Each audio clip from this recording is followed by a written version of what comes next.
ॐ सहनाववतु सहनौ भुनक्तु सह वीर्यङ्करवावहै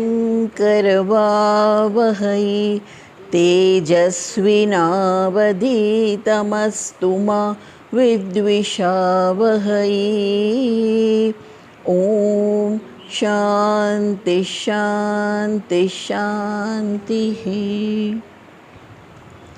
હવે આપણે આપણા ડિસ્કશનમાં શંકરાચાર્યજીનો અદ્વૈત મત એમાં આવ્યા છે. આપણે આગળ ચર્ચા કરી એમાંથી એટલે શંકરાચાર્યજીએ અદ્વૈત મતની સ્થાપના કરી અને આપણે અહીંયા જે અભ્યાસ કરીએ છીએ એટલે જે સ્વામીજી આપણને અભ્યાસ કરાવે છે અદ્વૈત મત પ્રમાણે અભ્યાસ કરાવે છે. એટલે અદ્વૈત એટલે શું એ આપણે સમજીશું. પણ શંકરાચાર્યજીનો આપણા સનાતન ધર્મ કહો કે હિન્દુ ધર્મ કહો એનું સંરક્ષણ કરવામાં બહુ જ મોટો ફાળો છે. લગભગ 1200થી 1400 વર્ષ પહેલાં થઈ ગયા. આપણી પાસે એક્ઝેક્ટ એનો ઇતિહાસ અવેલેબલ નથી પણ એટલા વર્ષો પહેલાં થઈ ગયા. અહીંયા આપણે છે ને 89માં શંકરાચાર્યજીની 1200મી જન્મ જયંતિ બહુ ધામધૂમથી ઉજવી હતી. એટલે હવે ઉપર જે આટલા વર્ષ થયા એ પણ એટલા વર્ષો પહેલાં શંકરાચાર્યજી થઈ ગયા. હવે શંકરાચાર્યજીનું ખૂબ પ્રદાન છે. એવું કહે છે કે જો શંકરાચાર્યજી ના થયા હોત તો કદાચ આપણું હિન્દુ ધર્મ કે સનાતન ધર્મનો આખો નકશો જ જુદો હોત. હવે શંકરાચાર્યજી એક તો ખૂબ વિદ્વાન હતા. એમને ખાલી 32 વર્ષ જીવ્યા છે. 32 વર્ષમાં એમને જે કાર્ય કર્યું છે એમ કહે છે કે આપણે 2-3 જન્મમાં પણ ના કરી શકીએ એટલું કામ એમને 32 વર્ષની અંદર કર્યું છે. શંકરાચાર્યજી વિશે જાણો છો બધા કે થોડુંક કહું હું? શંકરાચાર્યજીનું જે છે ને શિવગુરુ અને આર્યંબા એ એમના માતા પિતા હતા અને એ કાલડી ગામ એટલે કેરળમાં આવેલું એક કાલડી ગામ છે ત્યાં એમનો જન્મ થયો હતો. તો માતા પિતા બહુ મોટી ઉંમરના થઈ ગયા ત્યાં સુધી એમને કોઈ બાળક થયું નહીં એટલે એમને શંકર ભગવાનની ખૂબ ઉપાસના કરી. તો કહે છે કે એક દિવસ સ્વપ્નમાં શંકર ભગવાન આવ્યા અને પૂછ્યું કે તને એવો પુત્ર આપું કે જે લાંબુ જીવે પણ થોડો બુદ્ધિ એટલી બધી એની શાર્પ ના હોય, અને બીજો એવો પુત્ર આપું જેની બુદ્ધિ ખૂબ શાર્પ હોય પણ એનું આયુષ્ય બહુ જ ઓછું હોય. તો એ લોકોએ ઓછું આયુષ્ય પણ શાર્પ બુદ્ધિવાળા બાળકની પસંદગી કરી. એટલે આ પ્રકારના શંકરાચાર્યજીનો એમને ત્યાં જન્મ થયો. કે છે એમને બહુ જ જલ્દી સંસ્કૃત પછી એમની મલયાલમ ભાષા અને બધું તો એકદમ જ 3-4 વર્ષે બધું શીખી લીધું અને 7 વર્ષની ઉંમરમાં એમને બધા શાસ્ત્રોનો અભ્યાસ કરી દીધો. હવે એ લગભગ 3-4 વર્ષના હતા ત્યારે જ એમના પિતાનું અવસાન થયું. એટલે બાકીની એમના પિતાજી એમને ભણાવતા હતા પણ પછી એમને ગુરુકુળમાં જઈને બધું પોતાનું અભ્યાસ પૂરો કર્યો.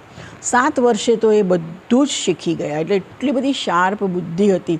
આપણે જાણીએ છીએ કે 7 વર્ષના છોકરાનું કેટલું લેવલ આપણે જોઈએ છીએ પણ 7 વર્ષે બધા જ શાસ્ત્રોનો અભ્યાસ એમને કર્યો. એટલે ઉપનિષદ હોય, બ્રહ્મસૂત્ર હોય, ભગવદ્ ગીતા હોય અને બીજા બધા જે અમુક ગ્રંથો હોય. તો આ રીતે એમને અભ્યાસ કર્યો. એમને આ બધો અભ્યાસ કર્યા પછી એમને નેચરલી સંન્યાસની ઈચ્છા હતી કારણ કે એમને તો પછી સમજાઈ ગયું હતું કે જીવનનો ગોલ શું છે. તો કે ભાઈ આત્માનું જ્ઞાન મેળવવું એ જ જીવનનો ગોલ છે. એટલે એમને પછી એમ થાય કે ના, મારે બીજી બધી વસ્તુમાં મારું જીવન વ્યતીત નથી કરવું. હું સંન્યાસ લઉં તો આ પ્રકારનું હું અભ્યાસ પણ કરી શકું, મારી સાધના પણ કરી શકું અને બીજાને ભણાવી પણ શકું. એટલે પણ એકના એક પુત્ર હતા. પિતાજી અવસાન પામી ગયા હતા એટલે માતાને તો ખરેખર એમના માટે હોય જ. અને એ પહેલેથી એટલા બધા એમના નાનપણના થોડાક જાણીતા પ્રસંગો કહું તો એક એવું હતું કે એ જમાનામાં નદીએ સ્નાન કરવા જાય, બરાબર ને? તો માતા નદીએ સ્નાન કરવા જાય, કપડાં ધોવે અને પાછા આવે. ત્યાં સુધીમાં તો એટલો બધો તાપ ચડી જાય ને તો એક દિવસ એમની મમ્મી સાથે બેભાન થઈ ગયા તાપથી. એટલે એમને બહુ દુઃખ થયું. એટલે ત્યાં એમના કાલડી ગામમાં પૂર્ણા નદી વહે. તો એમને પૂર્ણા નદીની પ્રાર્થના કરી, પૂર્ણા નદીને કે તમે મારા ઘર પાસેથી વહો. અને પૂર્ણા નદી એમનું વહેણ આખું બદલ્યું અને એમના ઘર પાસેથી વહેવા માંડ્યા. એટલે આટલું બધું સાત્વિક મન અને સાત્વિક હૃદય કે જેની પ્રાર્થના અને બધું અને માતાજી માટે કરી હતી. એટલે બીજા માટે કરો તો તમારી સંવેદનશીલતા વધારે છે ને. બધાને પોતાનું માટે કંઈક ને કંઈક માંગવું હોય. બીજા માટે ક્યારે માંગીએ? જ્યારે એટલી આપણું વિશાળતા હોય ત્યારે આપણે એના માટે એટલું દિલથી માંગીએ. તો આ રીતે એક પ્રસંગ આ છે. જે બીજો એમનો જાણીતો પ્રસંગ એ છે એમના બાળપણનો, કે જ્યારે એ ગુરુકુળમાં રહેતા હતા ને, ગુરુકુળમાં એવું હોય કે ભિક્ષા માંગે અને બધા ભિક્ષા આપે પણ ખરા, કારણ કે ખબર છે કે જે ગુરુ હોય એ કંઈ કમાતા નથી, એ ખાલી વિદ્યાર્થીઓને ભણાવે છે. એટલે બધા લોકો કંઈક આપે, એમાંથી જ આ બાળકો જમે ને એમનું આશ્રમ કે ગુરુકુળ ચાલે. એટલે અને નાના જે હોય એ લોકોને બધું માંગવા જવાનું કામ એમના માટે હોય, ભિક્ષા માંગવાનું કામ.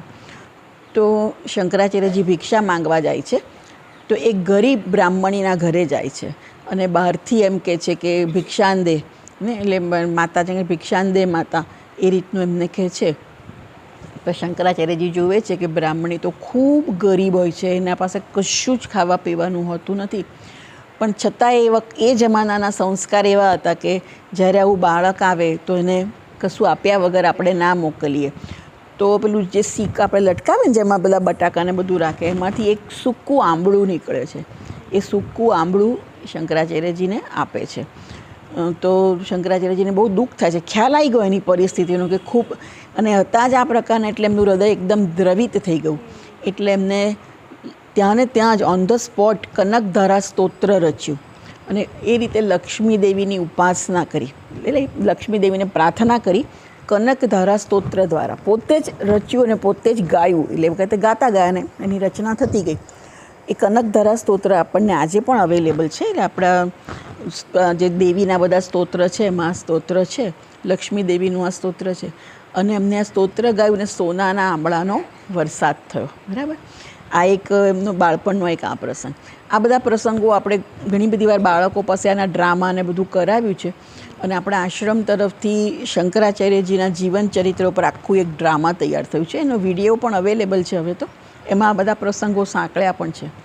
હવે ત્રીજો અગત્યનો પ્રસંગ એક પૂર્ણા નદીવાળો, એક આપણે કીધું આંબળાનો પ્રસંગ, અને ત્રીજો શંકરાચાર્યજીને સંન્યાસી બનવું હોય છે, પણ માતાજીની મંજૂરી મળે તો જ સંન્યાસ બની શકાય. તો અત્યારે પણ એવું છે. હા, તમારા માતા પિતાની કન્સેન્ટ હોય તો જ તમે બની શકો.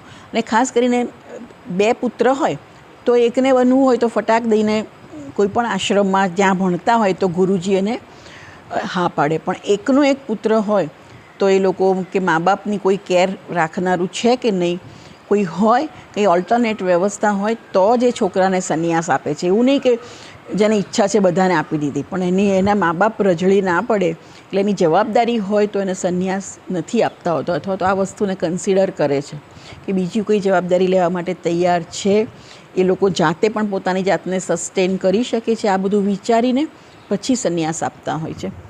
તો હવે શંકરાચાર્યજી તો એકના એક જ હતા.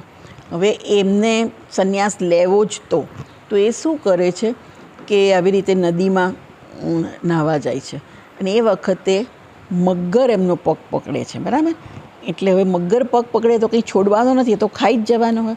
એટલે એના બધા ભાઈબંધો દોડે છે, નદી તો નજીક હતી ને, ભાઈબંધો દોડે છે કે એને શંકર હતું, બા શંકર.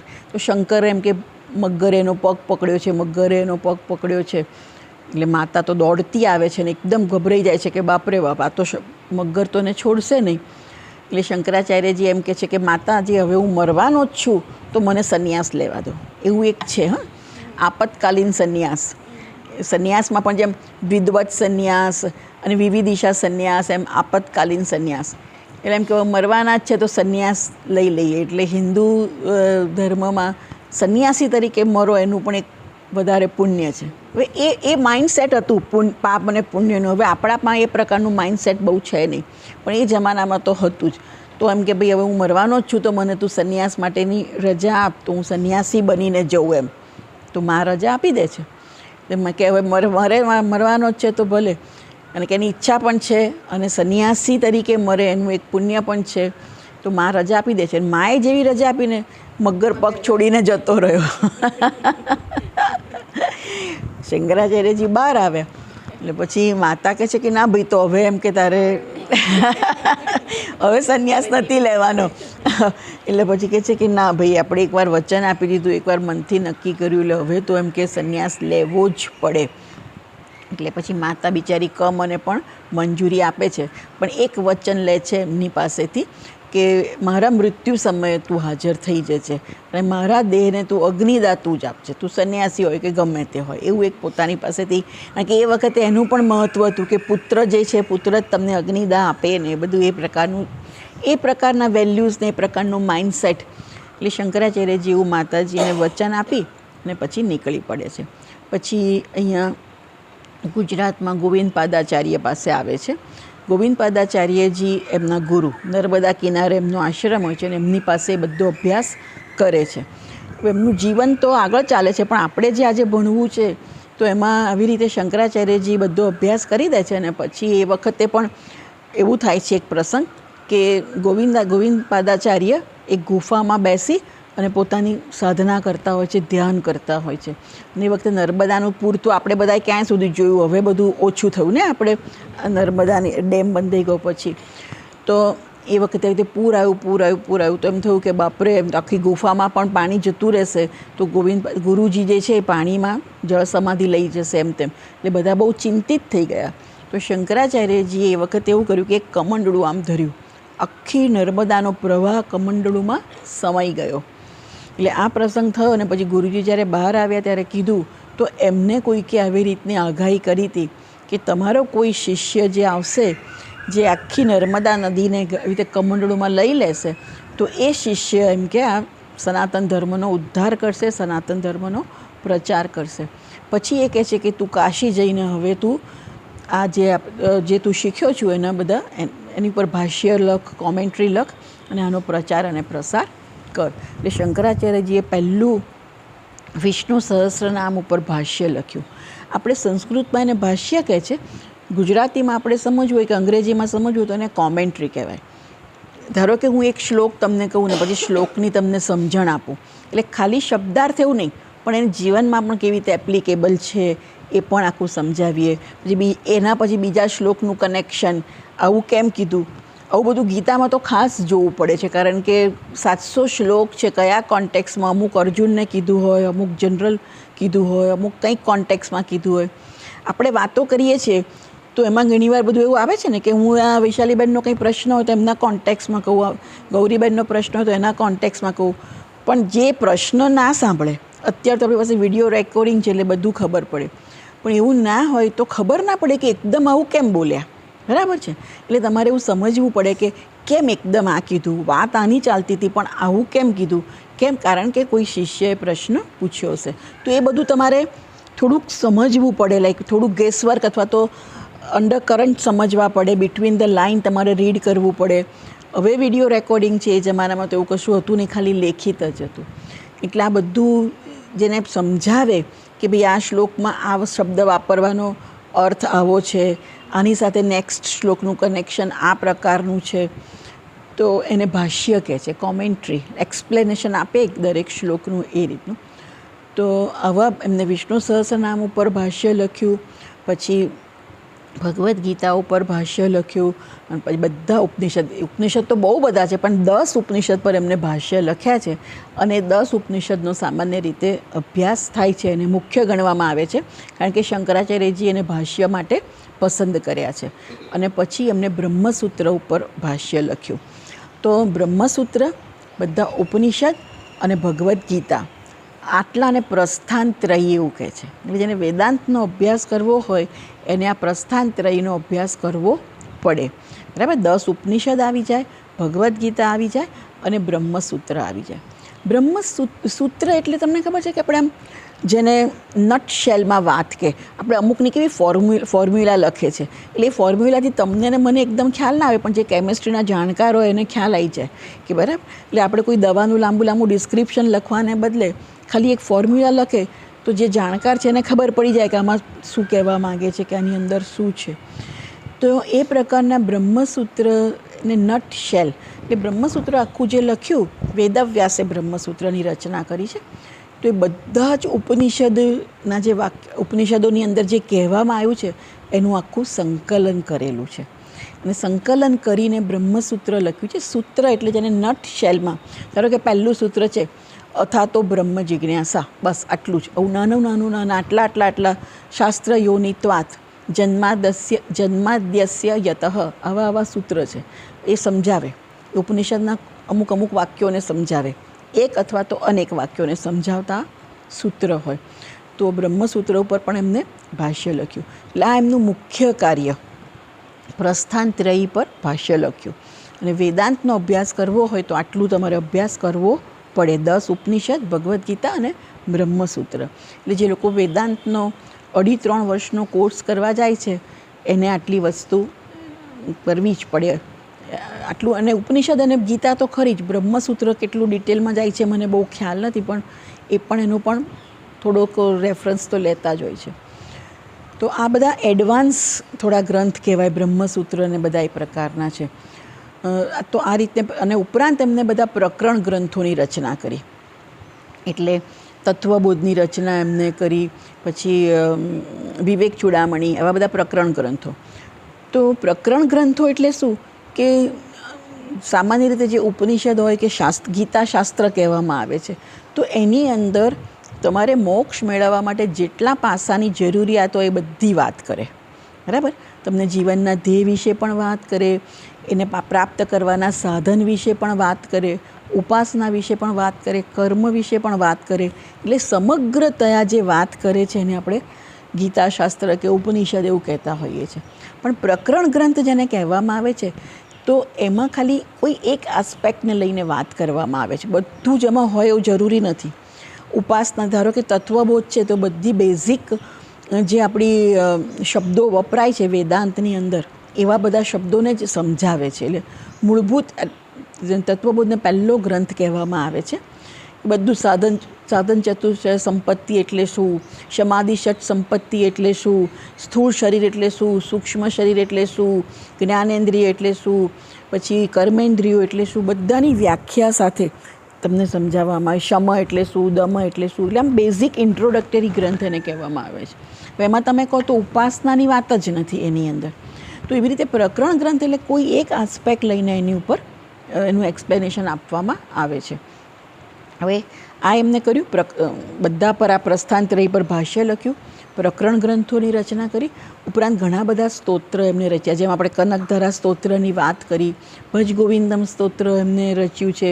પછી દેવી અપરાધ ક્ષમાપન, ઘણા બધા સ્તોત્ર જે ખૂબ જાણીતા છે. દેવી અપરાધ એટલે જેમાં આપણે છેલ્લી લીટી આવતી હોય છે, કુપુત્રો જાય તે ક્વચિદપી કુમાતા ન ભવતી, જે વાક્ય ઘણું જાણીતું છે. બરાબર ને? તો એ દેવી અપરાધ સ્તોત્ર આમ 4 લીટીનું એક શ્લોક હોય, તો એમાં ચોથી લીટી આવે છે, કુપુત્રો જાય તે ક્વચિદપી કુમાતા ન ભવતી. તો આવા ઘણા બધા જાણીતા સ્તોત્રની પણ એમને રચના કરી. એટલે 32 વર્ષમાં એમને ખૂબ કામ કર્યું. આપણે આખા જીવનમાં ભણી પણ નથી શકતા એટલું એમને કામ 32 વર્ષમાં કર્યું છે. અને એની ઉપરાંત બીજું, એમને ભારતમાં ભ્રમણ કર્યું. એ જમાનામાં જે એમની પાસે કંઈ આવા વ્હીકલ તો હતા નહીં, કારણ કે સંન્યાસી હતા, એટલે પગપાળા 3 વાર એમને ભારતનું ભ્રમણ કર્યું. હવે ભારતનું ભ્રમણ કર્યું ને, એમાં એમને જોયું કે એ 1200-1300 વર્ષ પહેલાં કે ધર્મની અંદર બહુ બધી બદી, અથવા તો જેને કહીએ ને કે નેગેટિવ વસ્તુઓ બહુ બધી આવી ગઈ છે. કોઈ પણ વસ્તુમાં તમને ખબર છે કે અમુક વખત પછી એને થોડું રિફાઇન કરવાની, એને સુધારવાની જરૂર પડે જ છે. સ્ત્રીઓ વિશેની અન્ડરસ્ટેન્ડિંગ અમુક વર્ષો પહેલાં જુદી હતી, અત્યારે જુદી છે. બરાબર? તો એ કરવાની જરૂર ઊભી થઈ. અમુક વર્ષો પહેલાં સ્ત્રીઓ જેવું માનતી હતી કે ભાઈ આવું તો આપણે કરવું જ પડે, માથે તોડવું જ પડે, સાડીઓ તો પહેરવી જ પડે. અત્યારે અન્ડરસ્ટેન્ડિંગ બદલાઈ છે. બરાબર છે ને? એટલે જેમ સમયે અમુક વસ્તુઓ બદલાતી જાય, અમુક સમજણ બદલાતી જાય, એ પ્રમાણે તમારે થોડા ફેરફાર કરવા જ પડે.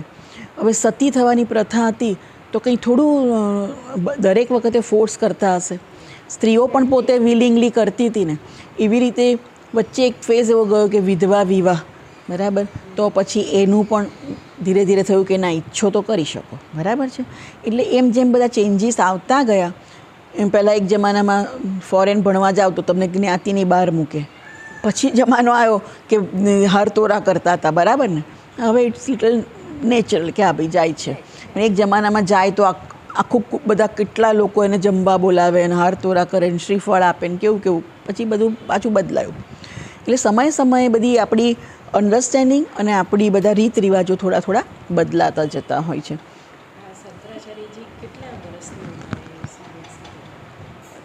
7 વર્ષે જતા રહ્યા. હા, એટલે આ રીતે એમને આટલી એમનું મુખ્ય કામ છે. હવે જે આપણે કહેવાનું છે આ છે કે એમને જ્યારે જોયું ને ત્યારે એમને જોયું કે બધા ધર્મની અન્ડરસ્ટેન્ડિંગ બધાની જુદી જુદી છે. પછી ધારો કે શિવજીને પૂજતા હોય વૈષ્ણવ એટલે કૃષ્ણ ભગવાનના ભક્તોનો વિરોધ કરે, પ્લસ જે આત્માનું જ્ઞાન મેઇન વસ્તુ છે એના બદલે બધા કર્મકાંડમાં બહુ પડી ગયા છે. જાત જાતના યજ્ઞ કરવાના અને અમુક યજ્ઞ કરવા પડે અને એ બધા વિધિ વિધાનમાં કર્મકાંડમાં બધા ખૂબ પડી ગયા છે અને અંદર અંદર વેરઝેર પણ વધી ગયા છે. પ્લસ એ વખતે એ જમાનામાં બૌદ્ધ ધર્મ અને જૈન ધર્મનું પણ ખૂબ જ પ્રાધાન્ય હતું. બૌદ્ધ ધર્મ તે વખતે ભારતમાં બહુ જ વ્યાપેલો હતો. શંકરાચાર્યજીના આવ્યા પછી એવું કહેવાય કે બૌદ્ધ ધર્મ એટલીસ્ટ ભારતમાંથી ગયો. હવે આપણે જાણીએ છીએ કે ચાઇનામાં છે ને જાપાનમાં છે ને થાઈલેન્ડમાં છે ને, પણ આપણે ત્યાં એટલો બધો નથી રહ્યો. સાવ નથી એવું નહીં કહીશ, પણ જતો રહ્યો. તો હવે એ વખતે બૌદ્ધ ધર્મ કે જૈન ધર્મ ખોટા છે એવું આપણે નથી કહેતા, પણ એ લોકોમાં શું થયું કે એ લોકોએ જોયું કે અહીંયા યજ્ઞ માટે બલિ ચડાવે છે એટલે હિંસા કરે છે, બરાબર, બલિ ચડાવે છે. તો લોકોને એજ્યુકેટ કરવાની વાત હતી કે ભાઈ આવું આ બધું પ્રકારનું જે ચાલી રહ્યું છે ખોટું છે. જે શંકરાચાર્યજીએ કર્યું કે એમને કર્મકાંડનું ફોકસ ઘટાડીને જ્ઞાનનું ફોકસ વધાર્યું, બલિ આપવાની પ્રથા ને બધાની એને બંધ કરી અથવા તો ઓછી કરી, બરાબર, એને મિનિમાઇઝ કરી નાખ્યું. તો એ બધું ના કર્યું, પણ એ લોકોએ આખું આ બરાબર નથી એમ કરીને નવા પંથની રચના કરી. એટલે બંનેમાં અહિંસાનું ખૂબ મહત્ત્વ છે. જૈન ધર્મ હોય કે બૌદ્ધ ધર્મ હોય, બૌદ્ધમાં કરુણાનું મહત્ત્વ વધારે છે પણ અહિંસાનું મહત્ત્વ છે. અને જૈન ધર્મમાં તો અહિંસાનું બહુ જ મહત્ત્વ છે. એકદમ સૂક્ષ્મ સ્તરે થતી હિંસા ઉપર પણ એમને કામ કર્યું છે. અને એના જે બધા ફોલોઅર્સ હોય એ સૂક્ષ્મ, જે આપણે જોઈએ છે ને કે મોઢે કપડું બાંધી રાખે, કારણ કે બધા બેક્ટેરિયા આપણે બોલીએ તો અનેક સૂક્ષ્મ બેક્ટેરિયા આપણા મોંમાં જતા રહે તો એ મૃત્યુ પામી જાય. ચાલે તો પણ એ લોકો ઉઘાડા પગે ચાલતા હોય છે, કે આપણે ચંપલને એવું પહેરીએ તો ઘણા બધા જીવો કચરાઈ જાય. થાય ઘણીવાર કીડી અને મંકોડા આપણને નથી ખ્યાલ રહેતો. એટલે એ બધી વસ્તુઓ એમને એટલે અહિંસા પર એમને બહુ કર્યું. પણ મેઇન એ વખતે આ પ્રકારનું વાતાવરણ હતું. એટલે શંકરાચાર્યજીએ શું કર્યું કે બધા સાથે આર્ગ્યુમેન્ટ કરી અને એમને સમજાયું કે જીવનનું સત્ય શું છે. એ શંકરાચાર્યજીનો આમ શંકર દિગ્વિજય એવો પણ એક ગ્રંથ છે. જેમ સરદાર વલ્લભભાઈ પટેલે ફરીને બધા રાજ્યોને ભારતમાં કર્યા, એવી રીતે અમને બધાને સમજાવી અને સનાતન ધર્મમાં એમને પ્રેરિત કર્યા. અને શંકરાચાર્યજીની એક વસ્તુ એ સરસ ગણાય છે કે એમને દુશ્મનો નથી ઊભો કર્યા, તું ખોટો ને હું સાચો એવું નહીં. એટલે એમને વાદ વિવાદ તો કર્યા જ છે, કારણ કે જ્યાં જાય તો અમુક માન્યતા હોય તો એના જે પ્રણેતા હોય એની સાથે એ ચર્ચા કરે ને પછી સમજાવે. તો એમને એવી સરસ રીતે એ બધી વસ્તુ કરી છે કે સામેવાળા દુશ્મન નથી બની ગયા. ધીરે ધીરે એ લોકોએ શંકરાચાર્યના મતને અપનાવી લીધેલો છે. તો આવી રીતે બધા એમને શિષ્યોની ઉપર ધીરે ધીરે સમજાવટથી એમને બધાને પોતાના પંથમાં અથવા તો પોતાના એમાં એમને ભેળવ્યા. આ રીતનું છે. એટલે શંકરાચાર્યજીનો જે મત છે એ અદ્વૈત મત છે, જે આપણા નો સબ્જેક્ટ છે. આપણી ચોપડીમાં અત્યારે ટાઇટલ આ છે, અદ્વૈત મત. તો અદ્વૈત મત એટલે શું છે? તો આપણે અદ્વૈત મત, અને મેં કીધું એમ કે અહીંયા પણ આપણે અદ્વૈત મત એટલે શંકરાચાર્યજીના મત પ્રમાણે જ આપણું સ્વામીજી જે અભ્યાસ કરાવે છે એ આપણો ચાલે છે. એટલે અદ્વૈત મતની અંદર એવું માનવામાં આવે છે કે જીવ અને બ્રહ્મ એ બંને એક જ છે, બરાબર. જીવ અને બ્રહ્મ એક જ છે. હું ખાલી માનું છું કે હું જીવ છું, બરાબર.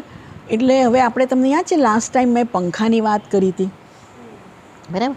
પંખો જે છે આઉટર બોડી છે, આપણું શરીર, એની જે મોટર છે એ આપણો જીવાત્મા છે, બરાબર. અને જે ઇલેક્ટ્રિસિટી છે એ આત્માના સ્થાને છે, એવું આપણે કીધેલું. તો હવે એવી રીતનું છે કે આપણું સૂક્ષ્મ શરીર અને સ્થૂળ શરીર એ બધાના જુદા જુદા છે, પણ જે બધાને ચેતનતા આપનાર જે આત્મા છે એ એક છે. જેમ ઇલેક્ટ્રિસિટી એક છે, પછી એ પંખાના ફોર્મમાં હોય, માઇક્રોવેવના ફોર્મમાં હોય, ગીઝરના ફોર્મમાં હોય કે એસીના ફોર્મમાં હોય. એટલે આઉટર કવચ જુદું જુદું છે. એસીનું કવચ હોય ને એસીની મોટર હોય તો એ ઠંડક આપવાનું છે. ગીઝરનું શરીર એટલે ગીઝરનું બહારનું બોડી હોય ને ગીઝરની મોટર હોય અંદરની, તો એ પાણીને ગરમ કરવાનું છે. તો એ રીતની એક સમજણ છે કે આપણું જે સ્થૂળ શરીર છે અને જે સૂક્ષ્મ શરીર છે. એટલે આ બધું મેં કીધું એમ કે તત્વબોધમાં સરસ સમજાવ્યું છે, પણ સ્થૂળ શરીર એટલે જે આપણને બહાર દેખાય છે એ આપણું શરીર, બરાબર. અને સૂક્ષ્મ શરીરની અંદર 5 જ્ઞાનેન્દ્રિય, 5 કર્મેન્દ્રિય, મન, બુદ્ધિ અને અહંકાર, આટલી વસ્તુનો એમાં સમાવેશ થાય છે. એ સૂક્ષ્મ શરીર છે. આ સૂક્ષ્મ શરીર જ એક શરીરમાંથી બીજા શરીરમાં જાય છે. આ દેહ તો અહીંયા પડ્યો રહે છે, આપણે બધા જોઈએ છે. મૃત્યુ થયા ત્યારે આ દેહ તો ઘણા તો કેવા ઇન્ટેક્ટ હોય છે ને, કશી બીમારી ના હોય ને અચાનક જતા રહ્યો તો દેહ તો પરફેક્ટ. ઘણીવાર એમ લાગે કે હમણાં બોલશે એટલો મોં પર ઘણીવાર હાસ્ય પણ હોય છે. જે જાય છે એ એટલે એમાં પણ એ સંસ્કારના ફોર્મમાં જે હોય, મન, બુદ્ધિ, ઇન્દ્રિયો દ્વારા જે તમારી કેપેસિટી હોય, જે તમારી શક્તિ હોય, એ સૂક્ષ્મ શરીર એક શરીરમાંથી બીજા શરીરમાં ટ્રાવેલ કરે છે. એટલે તમે આમાં જે સંસ્કારો પડ્યા હોય એ તમે લઈને જાઓ છો. બીજી બધી યાદ આપણે ભૂલી જઈએ, પણ આનો અભ્યાસ કર્યો હોય, જે પણ તમે જે સ્કિલ ડેવલપ કર્યો ને એ સ્કિલને બધું તમે લઈને જાઓ છો. એટલે ઘણાને ખબર છે આમ એકદમ નૃત્ય આવડવા જ માંડે, ફટ ગાવાનું આવડવા જ માંડે. આપણે જોઈએ છે ને નાના હોય એ બધું આગલા જન્મનું બધું લઈને જાય છે. વેદાંતમાં પણ અમુક નાનપણથી જ રસ પડવા માંડે, બધું ફટાફટ યાદ રહેવા માંડે, કારણ કે એ જે પૂર્વજન્મનું એનો એ બધા સંસ્કાર લઈને આવ્યા છે, ગમા અણગમા બધા લઈને આવ્યા છે. તો એ સૂક્ષ્મ શરીર આપણું બદલાય છે, પણ બધાને જેમ ચેતનતા આપનાર ઇલેક્ટ્રિસિટી કે વીજળી જે છે એ આત્મા છે. એ આત્મા બધાને એનલિવન કરે છે. એટલે આપણું જે સાચું સ્વરૂપ છે એ આત્મા છે, જે બધાનું એક જ છે. જેમ ઇલેક્ટ્રિસિટીમાં ભાગ ના હોય ને, ઇલેક્ટ્રિસિટી એક જ છે.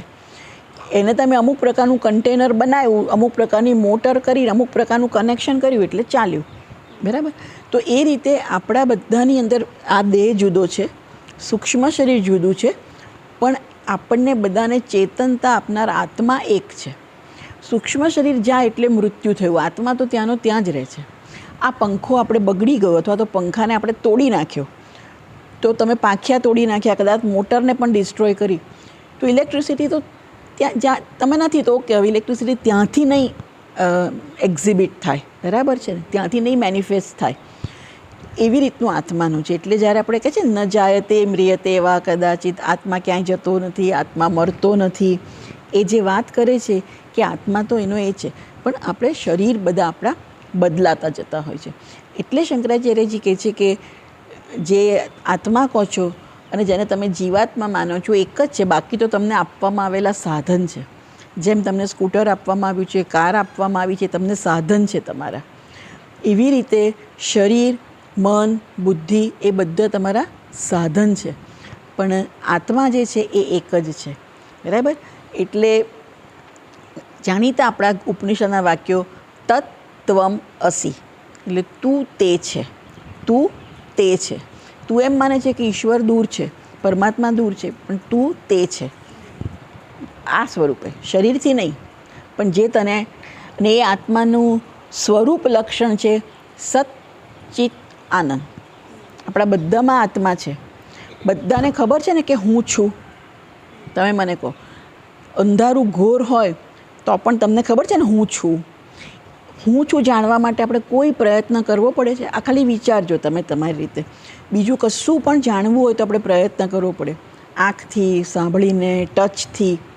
આંખે પાટા બાંધે તો આપણે ટચથી પણ નક્કી કરીએ કે આ ટેબલ જેવું લાગે છે. પણ હું છું જાણવા માટે આપણે કશાની જરૂર નથી, કારણ કે આત્મા જે છે એને એમ કહેવાય કે સ્વયં પ્રકાશિત છે, સેલ્ફ ઇફલ્જન્ટ છે.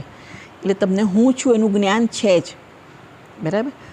હવે હું છું, હું ચેતનવંતો છું, હું ભાસું છું, બરાબર. આઈ નો આઈ એમ અવેર ઓફ માય સેલ્ફ, બરાબર. હું કોન્શિયસ છું, હું છું પણ હું કોન્શિયસ છું. સચ્ચિત આનંદ. અને ખાલી ત્રીજી વસ્તુમાં તકલીફ છે કે હું આનંદ સ્વરૂપ છું. ખરેખર હું અનલિમિટેડ છું, હું આનંદ સ્વરૂપ છું. હવે શું થાય છે, સ્વામીજી એવી રીતે સમજાવે છે કે આપણે શું કરીએ છીએ કે જન્મીએ આપણે તો આત્મા જ છીએ, સચ્ચિત આનંદ આપણું મૂળભૂત સ્વરૂપ સચ્ચિત આનંદનું છે, બરાબર. પણ આપણે એ અજ્ઞાન છે, અને અજ્ઞાન બધા લઈને જ જન્મે છે. જેનો પણ જન્મ થાય છે એ અજ્ઞાન લઈને જ જન્મે છે. એટલે એમ કહેવાય કે એવરીબડી ઇઝ બોર્ન ઇગ્નોરન્ટ. આપણે જન્મ લઈએ છીએ કંઈક ને કંઈક એચીવ કરવા માટે, કંઈ પ્રાપ્ત કરવા માટે, કંઈ આપણી ઈચ્છાઓ છે, કંઈક તૃષ્ણાઓ છે, એટલે આપણો જન્મ થાય છે. એટલે જ્યારે આપણને આત્માનું જ્ઞાન થાય ત્યારે આપણે કહીએ છીએ કે જન્મ મૃત્યુના ચક્કરમાંથી મુક્તિ. મોક્ષને પણ આપણે એ જ કહીએ છીએ કે જન્મ મૃત્યુના ચક્કરમાંથી મુક્તિ. કારણ કે આપણો જન્મ થાય છે એક તો આપણા કર્મને ભોગવવા માટે, પણ કર્મ પણ આપણે કંઈક પ્રાપ્ત કરવા માટે જ કર્યા હોય ને. એટલે આપણી કંઈક ને કંઈક ઈચ્છા હોય છે, એટલે આપણે જન્મ લઈએ છીએ, બરાબર. અને જન્મ લઈએ છીએ અને આપણે આત્માના સ્વરૂપને જાણતા નથી, એટલે આપણે શું કરીએ છીએ કે સીધું જન્મે ત્યારથી બધા તમે હું એક વ્યક્તિ આ દેહને હું માની લે છે. કોઈએ તમને કીધું નથી કે આ દેહ એટલે તું.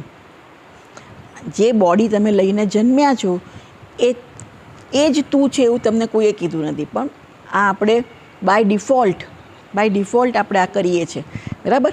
જન્મ્યા, મમ્મીએ નામ આપ્યું મલ્લિકા, તો પતી ગયું. પછી મલ્લિકાને આખી જિંદગી શું થયું કે હું મલ્લિકા. હું કોણ? તો આ મલ્લિકા જે આ પર્ટિક્યુલર શરીર ધરાવે છે, પર્ટિક્યુલર મન છે, પર્ટિક્યુલર બુદ્ધિ છે. બધા આપણે પણ બધા આઈડેન્ટિફાઈ કરી દઈએ છીએ આપણા શરીર સાથે. પછી ખરેખર આપણો સ્વભાવ છે સચ્ચિત આનંદ, લિમિટલેસ. આપણને બધું લિમિટલેસ જોઈએ છે. આનંદ, કોઈ એમ કહેશે કે મને ખાલી 2 કલાક આનંદ મળે તો ચાલે, કોઈ એવું કહેશે ના. આપણને આનંદ સતત જોઈએ છે, બરાબર. સર્વકાળમાં, સર્વ પરિસ્થિતિમાં, સર્વ વસ્તુમાં, બધી જગ્યાએ આપણને આનંદ જોઈએ છે. અને આપણો આત્મા જે છે આનંદ સ્વરૂપ છે. એટલે જે આપણું મૂળભૂત સ્વરૂપ છે ને એની જ આપણને ઈચ્છા હોય. અગ્નિ ગરમ જ હોય તો પછી એને ગરમીથી કોઈ તકલીફ નથી. પાણી ઠંડુ જ હોય, તમે એને ગરમ કરો પણ જો ગેસ પરથી હટાવો એટલે ધીરે ધીરે ઠંડુ થઈ જ જવાનું છે, રૂમ ટેમ્પરેચરે આવી જવાનું છે. બધાનો મૂળભૂત સ્વભાવ જે હોય એનાથી એને તકલીફ ના હોય ને એ જ એને જોઈએ. આપણને આનંદ જોઈએ જ છે, એટલે આપણે ખરેખર આનંદ સ્વરૂપ જ છીએ, પણ આપણે જાણતા નથી. એટલે આપણે આ દેહને હું માનીએ છીએ.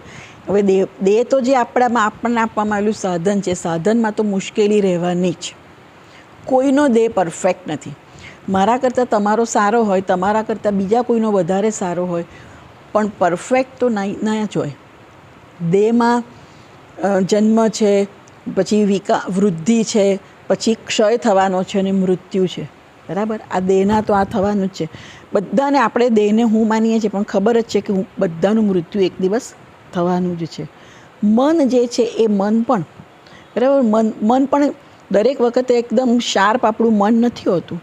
બુદ્ધિમાંય આપણને ખબર છે, બરાબર ને, કે બુદ્ધિ આની વધારે છે, આની ઓછી છે, આમ આપણને ખ્યાલ આવતો હોય છે. એટલે આ બધી વસ્તુ આપણને આપવામાં આવેલી છે, એ આપણું સાધન છે, પણ આપણે એને જ હું માની લઈએ છીએ. અને જેને હું માની એની આળપંપાળ કરીએ, પછી એમાં કંઈ મર્યાદા હોય તો આપણને દુઃખ થાય, બરાબર. મારું શરીર કાળું હોય તો મને દુઃખ થાય, હું કાળી છું. તમે જુઓ, જેનો ડાર્ક કલર હોય પછી કેટલા બધા પ્રયત્ન કરે છે. વાળ બરાબર ના હોય તો વાળ માટે, કારણ કે હું છું તો હું આને પૂર્ણ બનાવવા પ્રયત્ન કરું છું. પણ ખરેખર શરીર, જેમાં આપણને ગાડી સ્કૂટર આપ્યું છે, એ આપણને ખબર છે હું ગમે તેટલી ગાડી લઈશ, હું વેગનાર ચલાવું તો પછી કહેશે કે ના એના કરતાં પેલી સારી, એના કરતાં આ સારી, એના કરતાં BMW સારી, એના કરતાં મર્સિડીઝ સારી, કંઈક એમાં. એવી રીતે દેહમાં પણ એવું થવાનું કે આના કરતાં આ સારું, આના કરતાં આ સારું. મનમાં, બુદ્ધિમાં, બરાબર. કોઈ એમ થાય કે ભાઈ આ બહુ જ હોશિયાર છે, પણ પાછું કોક તો નીકળવું છે એનાથી હોશિયાર છે. એટલે આમાં કોઈ દિવસ એન્ડ નથી હોતો. અને આપણે આને હું માનીએ છીએ, એટલે આપણી જે પેલી આનંદ સતત મેળવવાની, પૂર્ણતાની, એ બધી આપણી ઇનેટ મૂળભૂત ડિઝાયરો છે આપણી, કારણ કે આપણો સ્વભાવ છે. પણ શરીરને હું માનવાથી એ બધું આપણે અનુભવતા નથી. એટલે આપણને એક અસંતોષ રહે છે, ઓલવેઝ કંઈક અધૂરપ લાગે, કંઈક ઇનએડ્યુકેસી લાગે. એટલે આપણે એને ઓવરકમ કરવા માટે પ્રયત્ન કર્યા જ કરીએ છીએ.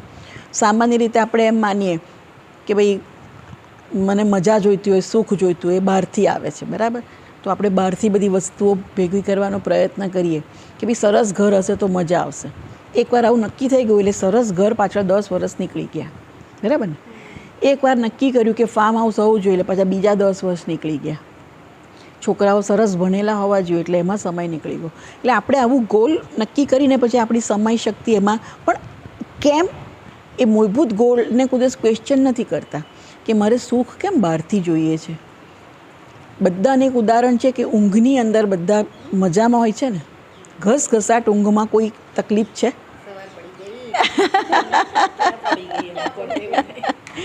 ઊંઘમાં બધાને મજા છે. જો ઊંઘ ના આવી તો દુઃખ છે, પણ એકવાર ઘસઘસાટ ઊંઘમાં ગયા એટલે એમ કે છે કે એમાં તમે ખરેખર આત્માનો જ આનંદ અનુભવો છો. પણ એ વખતે તમારું મન સજાગ નથી, એટલે તમે ખ્યાલ નથી આવતો કે હું આત્માનો આનંદ અનુભવું છું. એટલે તમે જે આનંદ અનુભવો છો એ તમારો પોતાનો જ આનંદ અનુભવો છો.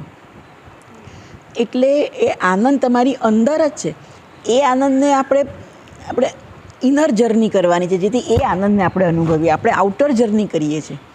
અને તમે જુઓ આઉટર જર્નીની મર્યાદા તમે જુઓ કે આઈસ્ક્રીમ મજા આવી, પણ દરેક વખતે મને આઈસ્ક્રીમમાં મજા નથી આવવાની. જો મારું મન અપસેટ હશે તો મને મજા નથી આવવાની. કોઈ આઈન મૂકશે કે લો ખાઓ તો મને મજા નથી આવવાની. બરાબર છે? અને એ સિવાય કે હું અપસેટ છું, પેટ બરાબર નથી તો મને મજા આવવાની નથી. એટલે આપણે બહારની વસ્તુમાં આનંદ આવે છે એવું આપણે માની લઈએ છીએ અને પછી એ માટે આપણે પ્રયત્ન કરીએ છીએ. ખરેખર આપણને સ્વામીજી એવી રીતે સમજાવે છે કે મારામાં ઈચ્છા જન્મી કે ભાઈ કંઈ સારું ખાવું છે, અને એ આઈસ્ક્રીમ જ્યારે મેં ખાધો ત્યારે મારી એ ઈચ્છા સંતોષાઈ ગઈ. એટલે મારીમાં એવી સ્ટેજ ઊભી થઈ કે જ્યાં મારામાં કોઈ કામના નથી, કોઈ થોડી ક્ષણ તો આઈ એમ એન્જોઈંગ ધેટ સ્ટેટ. બરાબર? જે આપણને ઊંઘમાં આપોઆપ પ્રાપ્ત થાય છે. એટલે આમાં આખી શંકરાચાર્યજીની ફિલોસોફી આ છે કે તમારે તમારી જે સેલ્ફ છે એ, અને જેને તમે તમારું ગોલ માનો છો, તત્વમ અસી, તું તે છે. આપણે જેને ઈશ્વર માનીએ, પરમાત્મા માનીએ, જે પણ માનીએ, એ તું જ છે. એટલે આપણે એ આનંદ સ્વરૂપ આત્માને અનુભવવા માટે આપણે ઇનર જર્ની કરવાની છે. આપણે અંતર્મુખ બનવાનું છે. કઠોપનિષદમાં આ જ વાત છે કે તમારે એમ કે આ શરીર દ્વારા બહાર નહીં પણ અંદર જર્ની કરવાની છે. અંદર જર્ની કરવાની છે એટલે ધીરે ધીરે જોવાનું છે કે મારા આત્મા જ આનંદ સ્વરૂપ છે, મારે બહારથી કોઈ આનંદની જરૂર નથી.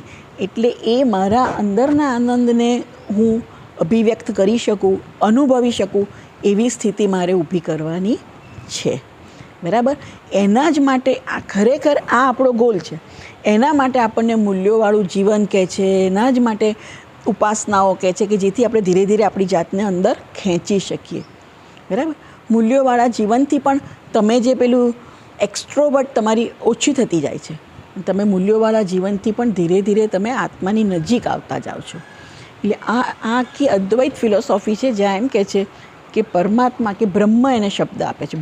બ્રહ્મન એવું કહેતા હોય છે કે બ્રહ્મ અને જીવ બ્રહ્મ ઐક્ય. જો તમે સાંભળ્યું હોય તો જીવ બ્રહ્મ ઐક્ય આ અદ્વૈત ફિલોસોફી છે કે જે ડ્યુઆલિટી છે એ ઉપરના સ્તરે છે.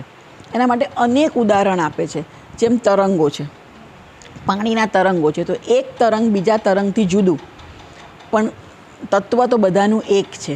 એવી રીતે જેમ તરંગો જુદા છે ને તત્વ એક છે, એમ આપણે બધા જુદા છીએ, પણ અંદરનું મૂળભૂત તત્વ બધાનું એક છે. એટલે ધીરે ધીરે આ સમજી અને આના ઉપર કામ કરવાનું છે. સાંભળ્યા માત્રથી થવાનું નથી. કારણ કે આપણે જન્મોજન્મની ટેવ છે બહારથી જ સુખ શોધવાની.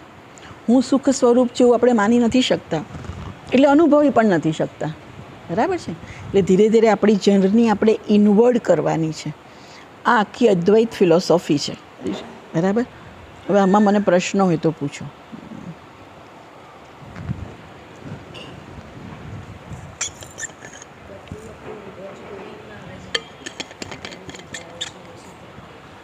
ભજ ગોવિંદ હવે કઠોપનિષદ કરવાની છું ને એમાં આવશે, કઠોપનિષદની અંદર આવશે. ભજ ગોવિંદમ કેવું સ્તોત્ર છે? શંકરાચાર્યજી તમારા મારા જેવા સંસારી લોકોને ખાસ કીધેલું સ્તોત્ર છે. એની શરૂઆત શું છે? ભજ ગોવિંદમ ગોવિંદમ ભજ મૂઢ મતે સંપ્રાપ્તે સન્નિહિતે કાલે નહીં રક્ષતી દુક્કૃન કરણે. એટલે ઘરડો પંડિત જે હોય છે, એકદમ ઘરડો, કેમ લાગે કે આમ મૃત્યુની સાવ નજીક આવી ગયો છે, એ બેસીને ડુક્કૃન કરણે એટલે પાણીનીનું એક સૂત્ર છે. સંસ્કૃત ગ્રામર જે પાણીનીનું છે એનું એક સૂત્ર છે, એ મોઢે કરી રહ્યો હોય છે.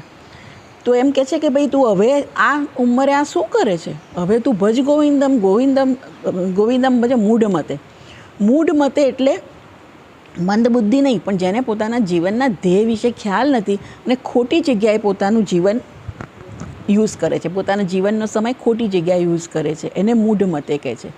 તો કે હવે તું ડુકરું કરને અત્યારે આ કરવાની જરૂર નથી, તું ગોવિંદનું ભજન કર. અને એના દ્વારા સામાન્ય જનને એમ કહે છે કે ભાઈ ભૌતિક સુખ સમૃદ્ધિ કે મોજ મજા પાછળ જીવન વેડફી ના નાખો, ગોવિંદનું ભજન કર એટલે કે આત્માનું જ્ઞાન પ્રાપ્ત કર, એ તમારી જીવનનું ગોલ હોવું જોઈએ. આવી રીતે બધા સામાન્ય જનો જે પોતાના સંસારી લોકો જે જીવનમાં આવી રીતે યોગ્ય ધ્યેયને પકડતા નથી એની વાત કરે છે. બહુ બધી કહે છે કે તમારું એમ કે જ્યારે તમે કમાવાનું બંધ કરશો ત્યારે કોઈ તમારી ભાવ પૂછવાનું નથી.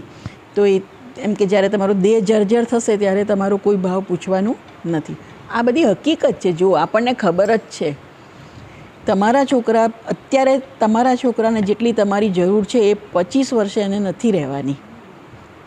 જ્યારે 25 વર્ષનો થશે ત્યારે નથી રહેવાની, બરાબર.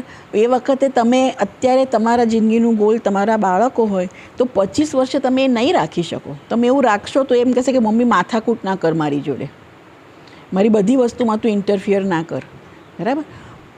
આ એક જીવનની હકીકત છે. જેમ આપણી ગુજરાતીમાં કહેવત છે ને કે ઉતર્યો અમલદાર કોડીનો. પદવી પરથી એકવાર પદ પરથી તમે ઉતરી જાઓ પછી તમે કહો હું એક્સ મેનેજર ને એક્સ સેક્રેટરી, કોઈ મિનિંગ નથી, બરાબર. એકવાર ઉતર્યા એટલે પતી ગયું. પછી કોઈ તમારે પેલા પટાવાળા દોડતા હતા એ તમે અમસ્તા પછી મળવા જાઓ તો કેમ છો સાહેબ એવું કહેશે, પણ કંઈ દોડશે નહીં તમારી બેગ લેવા માટે.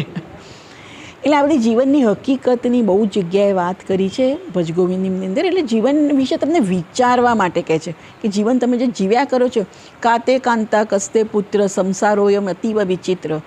પુત્ર કોણ, પત્ની કોણ, પછી ઘણીવાર કો મે જનની કો મે તાતઃ, કોણ છે બધા. તમારો પુત્ર તમારી પાસે આવ્યો એ પહેલાં ક્યાં હતો, બરાબર. તો એ બધી વિશે વિચારવાનું કે છે કે આ તો બધા એક જ જન્મના સંબંધો છે. એટલે સંબંધો પાછળ આખી જિંદગી ખર્ચી નાખવાની, સંબંધોથી ઉપર પણ કંઈ છે. એટલે સંબંધોને નરીશ અને નર્ચર કરવાના છે, સાચવવાના છે, પ્રેમથી સાચવવાના છે.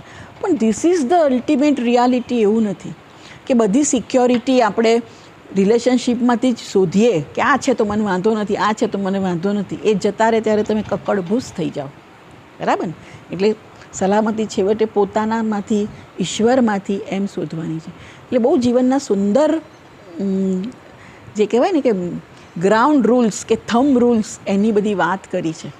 આ બધું આપણને ખબર જ છે પણ આમ કોઈ બતાવે ને ત્યારે આપણે પાછા આમ સજાગ થઈ જઈએ છીએ. પણ આત્માની વાત જે તમે કહો છો, જે અત્યારે આપણે થોડું કંઈ વાત કરી, એ ઉપનિષદ જનરલી આત્માનું જ્ઞાન વધારે આપતું હોય, બરાબર. એટલે કઠોપનિષદમાં આવશે. અને મેં હમણાં જ ગૌરીબેનને કીધું એમ કે અત્યારે સ્વામીજીએ મેં કીધું કે બધું આ જે ગ્રુપ આપણું ચાલે છે ને એમાં ભગવદ્ ગીતાને જીવન સાફલ્ય પુસ્તક લીધું, પછી ગીતાને માનવ જીવન લીધું, મૂલ્ય આત્મજ્ઞાનનું દ્વાર, પછી શિવમહિમના સ્તોત્ર લીધું ત્યાં, પછી સાધન પંચક લીધું, ભજગોવિંદમ લીધું. એટલે સ્વામીજી કે આ બધા લોકો કન્સિસ્ટન્ટલી આપણી સાથે છે જ્યારથી શરૂ કર્યું ત્યારથી. તો કે હવે બધા ઉપનિષદ માટે તૈયાર છે. મારા મનમાં એવી ઇમ્પ્રેશન હતી કે પહેલું ઉપનિષદ એટલે ઈશાવાસ્ય ઉપનિષદ, પણ સ્વામીજીએ મને, કારણ કે નાનું છે, તો સ્વામીજીએ મને એવું કીધું ના, કે સમજવામાં સૌથી સહેલું કઠોપનિષદ છે. હવે અહીંયા તો હોય કે મેં પણ ફોર્ચ્યુનેટલી કઠોપનિષદ જ પહેલાં સાંભળ્યું હતું જ્યારે મેં ક્લાસ શરૂ કર્યા ત્યારે. પણ આમ અહીંયા તો સ્વામીજી ક્લાસ લેતા હોય, તમે જ્યારે આવો ત્યારે જે ચાલતું એમાં તમે જોઈન થાવ. એટલે ક્રમ મને ખબર નથી, પણ મેં પણ ત્યાં સ્વામીજી પાસે પહેલું કઠોપનિષદ જ સાંભળ્યું હતું. તો એટલે એમ કે પહેલું ઉપનિષદ છે. એટલે તમે બધા કઠોપનિષદનું જે વર્ગ થાય ને તમારા સમયે સાંભળજો. એટલે ઉપનિષદનો તમને પરિચય મળે. 7 થી 8 તમને અનુકૂળ ના આવે હું સમજી શકું છું, પણ તમારા સમયે સાંભળજો યુટ્યુબ પર કઠોપનિષદનું. એટલે ઉપનિષદ પહેલું છે જેમાં આપણે આત્માનું જ્ઞાન કહીએ છીએ એની વાત આવશે, આત્માના જ્ઞાનની. એટલે આપણે આપણી જાતને થોડી આ બધી વસ્તુની એક્સપોઝર આપીએ, બરાબર ને, કે આ બધું શું કહી રહ્યા છે શાસ્ત્રમાં, મને કેટલું ઉપયોગી લાગે છે, કેટલું મને રિલેવન્ટ લાગે છે. બરાબર, આપણે થોડું જાણીએ તો ખરા, સમજીએ તો ખરા. તો ઘણી વાર આખું જીવન આમ વીતી જાય છે, આપણને ખબર જ નથી પડતી, હે ને. એટલે આ થોડું આપણે જાણીએ, સમજીએ, અને આપણને અગત્યનું લાગે, લોજિકલ લાગે, આપણને લાગે તો પછી જીવનમાં ઉતારવા પણ પ્રયત્ન કરીએ. તો પછી જેમ જેમ તમારી જીવનમાં પ્રાયોરિટી નક્કી થતી જાય ને એમ તમે એના માટે સમય નીકળે. પ્રાયોરિટી ના હોય તો કોઈ સમય ના નીકળે. એકવાર નક્કી થયું કે મારે પ્રાયોરિટી મારી હેલ્થ છે તો પછી સમય નીકળશે. તો તમે ગમે તેમ ચાલવા જશો, જીમમાં જશો, સલાડ કાપશો, કંટાળો આવશે તો કે ના ભાઈ સલાડ તો મારે રોજ થોડો ખાવો જ છે. બરાબર ને. ઘણીવાર આપણે દાળ ભાત રોટલી શાક બની જાય પછી સલાડ ના બન્યો હોય, આપણે ત્યાં એક કાકડીએ સમારી લો, કારણ કે સલાડ તો ખાવું જ છે. તો પ્રાયોરિટી તમારી જીવનમાં નક્કી થવી જોઈએ. એટલે ભજ ગોવિંદમમાં કહે છે કે આ અભ્યાસને તમારી પ્રાયોરિટી બનાવો. જેમ આપણે સ્કૂલ કોલેજમાં હતા તો ભણવું આપણી પ્રાયોરિટી હતી ને, સ્કૂલે જવું એ પ્રાયોરિટી, ગમે તો 10 થી 5 સ્કૂલે જવાનું છે, હે ને. પછી કંઈ જવાનું હોય તો એના પછી, એના પહેલાં ભાગ્યે 1-2 રજા પાડીએ. પણ પ્રાયોરિટી ના હોય તો પછી ઠીક છે, જવાયું તો ઠીક, ના જવાયું તો ઠીક. બરાબર ને. કાને પડ્યું એટલું પુણ્ય એવું નથી હોતું. એક કથા વાર્તામાં એવું હોય, પણ આ અભ્યાસમાં એવું ના હોય. તમારો છોકરો એવી રીતે જાય તો એવી રીતે મેથ્સ ભણી શકે કે કાને પડ્યું તો પુણ્ય? એ ના ભણી શકે. વાર્તા કહેતા હોય તો ચાલે, એ રીતનું છે. એટલે આ વસ્તુને આપણે પણ એના માટે થોડી આપણી જાતને એક્સપોઝર આપીએ તો આપણે એની અગત્યતા સમજીએ. બરાબર. પણ આજે જે મેં થોડી ડ્યુઆલિટીની વાત કરી, એમાં કોઈને કંઈ પ્રશ્ન છે, કંઈ પૂછવું છે ડ્યુઆલિટી વિશે? ખ્યાલ આવ્યો શું કહે છે શંકરાચાર્યજી? તો આ શંકરાચાર્યજીનો મત છે. બીજા બધા ઘણા મત છે, પછી નૈયાયિકો, વૈશેષિકો, બરાબર, પછી વિશિષ્ટ અદ્વૈત મત છે, મેં કીધું એમ જૈન મત છે, બૌદ્ધ મત છે, પૂર્વ મીમાંસા, ઉત્તર મીમાંસા એટલે આપણે જે વેદાંત ભણીએ છીએ તે. એટલે બધા અનેક મત છે. જે લોકો ધારો કે વિશિષ્ટ અદ્વૈત, તો એ લોકો એવું માને છે કે ઈશ્વર જે છે એમાંથી આપણે અંશ રૂપે છૂટા પડેલા છીએ. બરાબર. હવે સામાન્ય રીતે જો આપણા બધાની પણ જર્ની કઈ રીતે શરૂ થાય? પહેલાં તો આપણે એવું જ માનીએ કે હું ને ઈશ્વર જુદા. બરાબર. એટલે જ આપણે ઈશ્વરની પૂજા પ્રાર્થના બધું કરતા હોઈએ છીએ.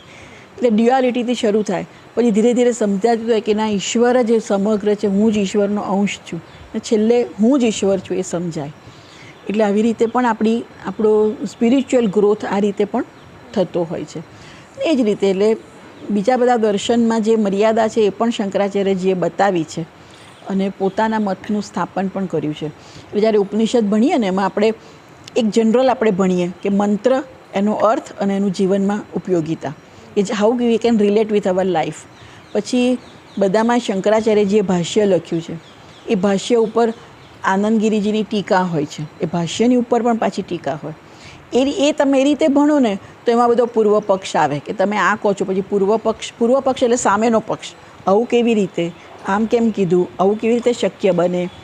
પણ એમ કરતાં કરતાં આપણી અન્ડરસ્ટેન્ડિંગ ક્લિયર થતી જાય. આપણા મનમાં કદાચ પૂર્વ પક્ષ ના જન્મે, કારણ કે આપણે એવું લાગે કે ના બરાબર છે. પછી જે વ્યક્તિ કહેતી હોય એના માટે આદર અને શ્રદ્ધા હોય તો આપણે એમ થાય એ કહે છે એટલે બરાબર. સ્વામીજી કહેતા હોય તો આપણા મનમાં કોઈ પ્રશ્ન ખાસ જન્મે નહીં, સિવાય કે આપણને સમજણ ના પડી હોય તો. પણ એ કહે છે ખોટું હશે એવો કદાચ આપણને ના પણ ભાવ જન્મે, કારણ કે આપણે એ રીતે એમને રિસ્પેક્ટથી વર્ષોથી જોતા આવ્યા છે, ડિવોશનથી સાંભળતા આવ્યા છે. પણ પૂર્વ પક્ષની દલીલ મૂકે એટલે આપણને ખ્યાલ આવે કે હા બરાબર છે, આવી રીતે તો શું, આવું તો શું. એટલે એમ કરતાં આપણી અન્ડરસ્ટેન્ડિંગ પણ દ્રઢ બનતી જાય. તો એ રીતે પણ ઉપનિષદ પર અભ્યાસ થતો હોય છે. એટલે આ રીતનું છે કે જેમાં અદ્વૈત ફિલોસોફીની આપણે આજે વાત કરી, પછી આમાં થોડું આગળ આપણે ચર્ચા કરીશું. હવે આપણે પુસ્તકના લગભગ અંત ભાગમાં આપણે આવી ગયા છે. થોડા છે, મેં કીધું એમ કે 200 સુધી આપણે આવી ગયા છે, અને આમાં 247 જેવા પાના છે. એટલે 2-3 ક્લાસમાં પૂરું થઈ જશે મેક્સિમમ. પેલા આ ક્લાસ પૂરો કરીએ પછી આપણે ચર્ચા કરીએ. ઓમ પૂર્ણમદ પૂર્ણમિદમ પૂર્ણાત પૂર્ણમુદચ્યતે પૂર્ણસ્ય પૂર્ણમાદાય પૂર્ણમેવાવશિષ્યતે. ઓમ શાંતિ શાંતિ શાંતિ. હરિ ઓમ. શ્રી ગુરુભ્યો નમઃ. હરિ ઓમ.